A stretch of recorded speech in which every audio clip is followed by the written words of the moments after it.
Well, today is World Lupus Day, and we're happy to have with us the founder and voice of the Lupus Foundation as she chats with us about the upcoming events as they celebrate the 15th annual observance of World Lupus Day. Good morning and welcome. Hi. My first question to you, for those who probably will be looking on and wondering, what exactly is lupus and what are some of the symptoms affiliated with it? So lupus is a chronic autoimmune disease. Now, when we say autoimmune disease, we mean that the immune system, which is meant to destroy the body, but it's meant to protect the body, starts to destroy the body. And we don't know why that happens. Scientists believe it's caused by the environment as well as stress. What we've been trying to do for the last 8 years of our existence was really just push advocacy and awareness, get people to know the signs and the symptoms, because how can you say you don't have it if you don't know what it is? And some of the symptoms can vary from mild to severe. Some of the symptoms include joint pain, fever, hair loss, photosensitivity, rashes on the skin. You may break out in nose and mouth ulcers. You may have depression. You may have weight gain or weight loss. You may have loss of appetite. Those are the mild ones. And then you have the severe ones where all your organs are involved, where you may have renal failure. You may have the lining of the lungs might become inflamed. You may have problems with your memory. It's a very serious illness, and it's a chronic one because it's an invisible disability. Now, I've got lupus, but I don't look ill. I'm glad I don't look ill. But if I have to tell someone of my struggles or even what I've been through, you would kind of not think it's real. You might say, but I think it's in your head because you don't look it. Yeah. So it's very difficult. I think a lot of lupus patients find it very difficult to sort of explain themselves and also to explain the illness, because it's a disease that mimics, it's called the great imitator because it mimics so many other conditions out there. So diagnosis becomes very difficult. You have to, it's not like HIV and AIDS or cancer where you can go get a pap smear or you can just take one single blood test and you get a confirmed diagnosis.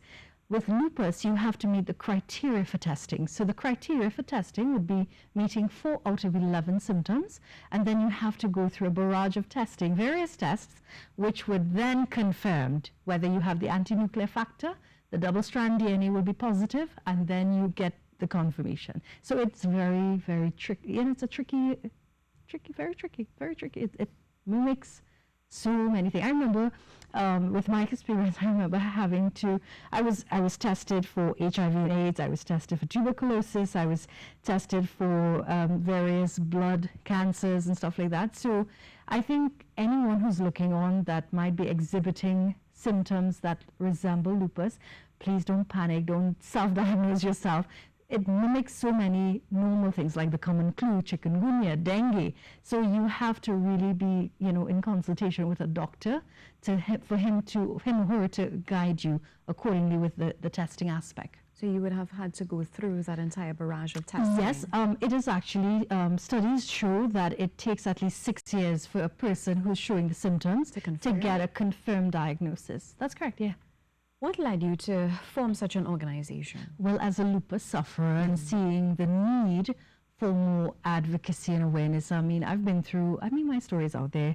I think I've been known so much for the passion that I have towards this organization because it comes from within, and I've suffered so much with my own journey with lupus, and I've had such a hard time. Before the Voice of Lupus was in existence, there wasn't really a platform to really find help, get counseling, advice. Nothing was really being done in society to raise awareness and stuff like that. And I saw a need, and with the guidance of the Holy Spirit, He just allowed me to start this. And here I am 8 years after the fact, running an organization that is internationally endorsed by the World Lupus Federation. Last year I was nominated as an overseas honorary member of Lupus UK. But my heart is for Trinidad and Tobago, and today we are hosting observances to commemorate World Lupus Day. So we are joining the global effort, but we are trying to, get the support of Trinidad and Tobago, a sense of pride for my country and to help the lupus community here. And we're hosting this event. It's a public information day. It's free. open to the public right here on Brian Lara Promenade, and it starts at 2 p.m. today. We finish at 6:30. Every year we host a candlelight vigil to honor those who would have lost the battle to lupus. And this year we're doing something different. We are using paint, and all the patients that come today, we're going to have them use their hand, place it on brown cotton, and they're going to sign it. So it's a way of sealing it in memory for them, because last year those who would have attended, some of them are not anymore. They've died. Yes. You know, so it's just a way of just keeping them alive. I don't know, it might sound silly, but I really just want to preserve their memory, because last year I was ill. I was very ill. I'm not sure if you may remember that. Saw, yeah. And it was a very trying time. And then I never thought I would have been here today, based on how ill I was. And God gave me a second chance. He gave me 5, 4, 5, 6, 7, 8, 9 chances, because I've been so close to kicking the bucket when I get really, really ill. And here I am today, being able to, you know, come and just continue my passion, continue raising awareness, and trying to make a difference. You know, I never thought that when I got diagnosed with lupus, I would spearhead an organization to help others. And now that I am able to do that, it's a sense of pride. We're touching lives one patient at a time. Thank God we've been able to do over 800 lives. When I started, I wanted to do one. And the vast amount of work that we've been doing, it's over 800 lives that have been impacted by the Voice of Lupus Foundation. And I pride myself, my personal ambition is 1,000. To try and touch 1,000 lives. Maybe at the end of 1,000, God will say, okay, I'll give you time to do another 1,000. But that's the heart of this. It's really to just make a difference. I think in adversities, there are opportunities, and it's really how you look at it. I mean, I have been through a lot, and I know that somebody is looking on. You may not have necessarily been diagnosed with lupus, but you're dealing with something. I think that sometimes God allows the greatest pains to teach us valuable lessons, and it becomes our greatest strength, because that's what it is for me.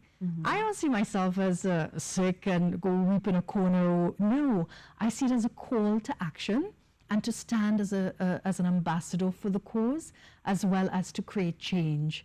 And creating change through advocacy, and being able to have this platform where we can just come and just invite Trinidad and Tobago to be a part of something like this, you know? Sometimes on Facebook, I remember seeing many times when patients would pass away, you are there expressing condolences, expressing, even sharing memories. Sometimes even I looked at one, I think it was Victoria Passage, who was one who had passed as well. I was really touched, and I remembered from time to time. My question to you, how do you deal with that? You know what? Behind the scenes, I would cry, and my fiance has always said to me that, he said, when you got into this, you understood that you were going to make an impact, but they were also going to experience some pains in life. Death is something that you have to accept, and you can't run away from that. It used to bother me, where I used to feel, why am I even doing this? I can't deal with this. But then it comes down to the point where you can see that person smile, even if it's for that one split second of you meeting a patient. Like, I got a call yesterday from a woman whose daughter is in hospital in San Fernando. And when she called, it was like her last option. And when we answered that phone, she's like, listen, I think you can help my daughter. My daughter needs help. Well, I picked up the phone, called her daughter who's in the hospital. When I started to talk to her, she started to cry, and then before that phone call ended, she was laughing. You know, because it's to tell her that she's not alone. Yes. You know, so how do I deal with it? Just knowing that I have made an impact. And I try to console myself with that. I still don't get over it 100%, because I also think, oh my God, that could be me too. That my turn is coming, you know, because lupus is not curable. You have to live with it. It's for the rest of your life. And lupus is like seasons. Some days you look like this. Thank God for makeup.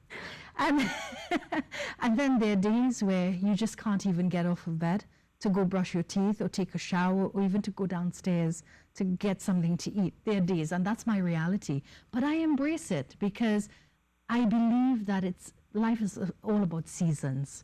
You know, Ecclesiastes say that in the book of Ecclesiastes, that life is all about seasons. And I think that right now in my season of well-being for now, it's just to really make a difference and to touch one life. And if we can continue touching many lives, lupus patients, it's all worth it. There's no fame for me for this. I am not looking for attention or fame or anything like that. It's just a matter of being able to hold somebody's hand, because when I was diagnosed, there was no one to hold my hand. And from that experience, that's why I do it. It's a matter of, you know, when you love people, you know, and you really want to make a difference, you really go all out, you know, and that's the fulfilling aspect. Being able to see their smiles and see that they, you know, they light up, that's the most rewarding experience. No money in the world or any job could fulfill me the way that this organization has, knowing that you're making a difference. That support system aspect, it's very important, you would see, because Yeah. you said that there were those who go through it as you would have, and you got no help. No hand reached out to you to say, you know, it'll be okay. Yeah. I'm suffering too, but we can get through this together. And when I got diagnosed, it wasn't a matter of, okay, I accepted it. I went through all the periods of depression, started drinking alcohol, started abusing painkillers. I mean, I became a train wreck. I think people, when I was in the media, I think my colleagues in the media from back then who would remember me at the time, I mean, the picture that they would paint of who I was back then, I was a train wreck. You know, so being able to take my mess, God used it for a message, and today we can champion a cause. It's not just myself, there's so many other persons. How has your relationship with God impacted you going through this process and doing what you're doing now? I think if it was not for God on my side, I would have not been here, because I have learned to live in faith. You have to speak it. If you keep, I may get knocked for this. If you keep telling yourself, I am sick, I am sick, I am sick, I feel ill, you don't move by your feelings. I don't do that. So I would still glam up, put on my makeup, smile. I would still put on my mascara. Even when I used to be in the hospital, sometimes, you know, a flare, I would ask the nurse, sometimes I am not able to even get off that bed to bathe myself, and the nurse will have to come and sponge bath me. And I would tell her, could you look in that place? I need my mascara. And they would like crack up and like, but you're sick, you're in the hospital. No, I'm not. I kept speaking health. And sometimes you have to reach a place where you refuse to be defined by an illness. And that's my life. I refuse to live in that stigma that because I've got lupus, I am a sick person now. Wow. No, I'm a survivor, I'm a warrior. That's amazing. Thank And you I like to so- talk. Real funniness. It's a pleasure chatting with you. Just to remind our audience, this event takes place at 2 p.m. today. It's at 2 p.m. at the Brian Lara Promenade, and it goes until 6:30. At 4 p.m. sharp, we will be starting the candlelight vigil aspect, and the last thing we're doing is lighting those candles at 6:30. Great. And you're on Facebook and that sort of thing, social Facebook, media. yeah, that's right. And they can contact us 327-0220 if you know someone with lupus, or you yourself, you are living with lupus. Trust me, you're not alone. Thank you so much, Rihanna Harry-Lal, founder, voice of the Lupus Foundation. Indeed, a pleasure chatting with you. Well, that's our show for today. Thank you so much for staying with us. I'm Verna Barrett. News is up next.